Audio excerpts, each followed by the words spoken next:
Ako po si Grace Villanueva. I'm a member of worship team here po sa LCCM. Starting 11 years old, nandito na ako. Pero before pa, talagang nagsa-Sunday school na kami. Siguro 6 years old ako. Tapos yung pinaka natatandaan ko na nag-start ako dito sa LCCM, dito mismo sa lugar na to is 11 years old. Naalala ko lang dati, si Kuya Bambi. Ay, hindi. Naalala ko si Ate Cheryl. Yan, si Ate Cheryl ang nag-invite sa akin dito sa LCCM. Tapos, ang alam ko, nagkaroon ng na-demolish. So, pagka-demolish nung hinanap-hanap siya ng ng heart ko. Yung moment na nag-Sunday school ako, nakakarinig ako ng Word of God, tapos may mga kantahan, hinanap ko siya. Hanggang sa nasalubong ko si Kuya Bambi, natatandaan ko yung mukha niya. Tapos, nung nakita ko si Kuya Bambi, sabi ko, sana po yung church? Sabi niya, dito lang, sa LCCM, ganyan. So, tinuro niya to. Ito na mismo yun. Tapos magmula nagsisimba na ako every Sunday. Ang naalala ko sa camping is yung siguro 2007 yata.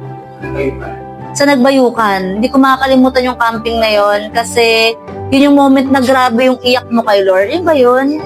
Grabe yung bago ka i-baptize. Tapos ang daming mga kasamang mga kabataan. Tapos lumaban ako as Miss Camp. Tapos naging Miss Camp 2007 ako nung time na yun o 2004. Hindi ko nakalimutan ko na 2004 yata. Basta mga ganong year. Kataon na napanalo natin ang bandera. So yun, one of the unforgettable moment in my life is syempre yung nakilala ko yung aking asawa.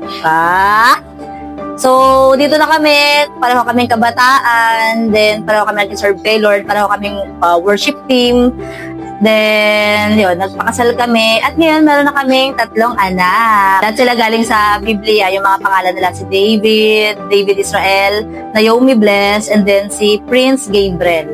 Sa simula pa lang, alam ko talaga yung puso ko na sa LCCM. Naniniwala ako na merong gagawin si Lord sa LCCM. Although, minsan, di ba, may mga hinahanap ng mga tao na wala na rito. Pero naniniwala talaga ako sa sa kakayanan ni Lord na gawin sa LCCM, sa buhay natin individually. Alam mo yun, parang after ng family ko, ito na yung family ko Diba? Tapos yung worship team, diba? So, makukumit ko talaga sarili ko na habang nabubuhay ako, talagang mag-serve ako kay Lord, whatever happen. Na hanggat may hininga ako, hanggat may pintig yung puso ko, Lord, I will serve you. Hindi man ako perfectong tao, pero ibibigay ko yung best ko na sa pag-awit, hindi man ako kagalingan. Pero Lord, pag mag-lead ako ng praise and worship, I will lead the congregation with all my heart and to give you praise and to give you glory.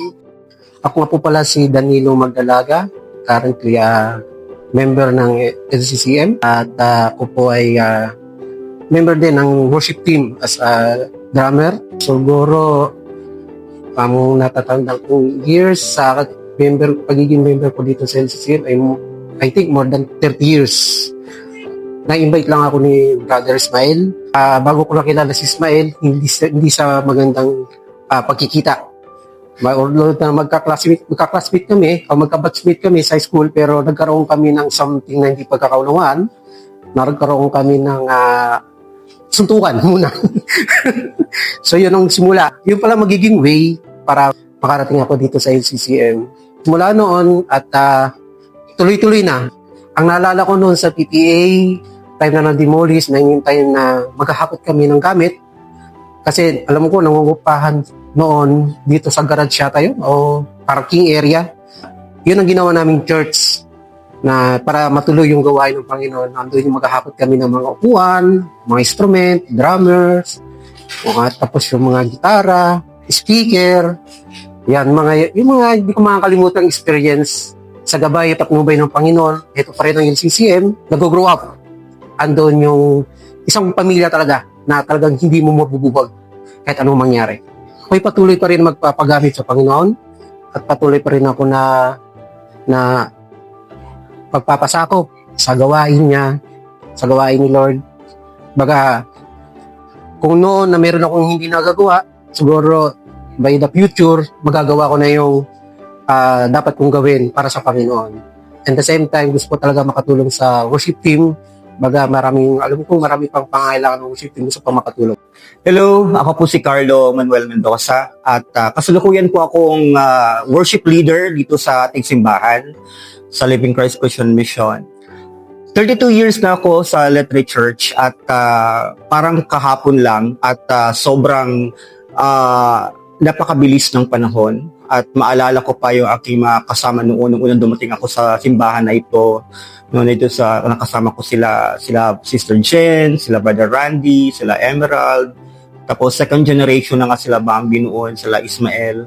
Talagang amazed ako dahil naghanap talaga ako ng simbahan na madadaluhan dito sa Paradise kasi galing ako na Botas noon. Ayun, so nung nasa Block 1 pa kami, nung bago pa na-demolish ang PPA Block 1, ay marami akong naging karanasan kasi ang dami naming mga kabataan noon na stay in kami sa church. Sama-sama kami.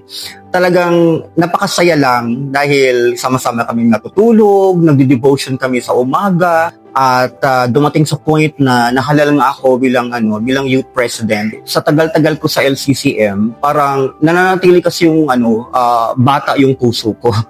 Kaya very close ako sa mga kabataan. Kaya sa bawat henerasyon ng mga kabataan na dumaan sa simbahan na ito ay nagiging malapit ako sa kanila. Kaya hanggang ngayon ay kung sino si Kuya Carlo noon, ako pa rin si Kuya Carlo nila hanggang ngayon. Kaya tawag na sa akin from generation to generation. Kaya sabi ko, nagpapasalamat ako dahil binigyan ako ng Panginoon ng mahabang buhay at dumating ako sa edad na ito. At marami talaga akong pinagdadaanan. Alam naman natin sa buhay natin na hindi talaga madali ang buhay at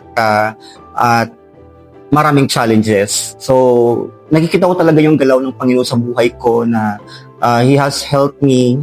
Unang-una, nakahanap ako ng trabaho noon sa PCBS. Ako talaga yung pinakauna ng PCBS bago sila Pidom, bago sila Jack, bago sila Darwin.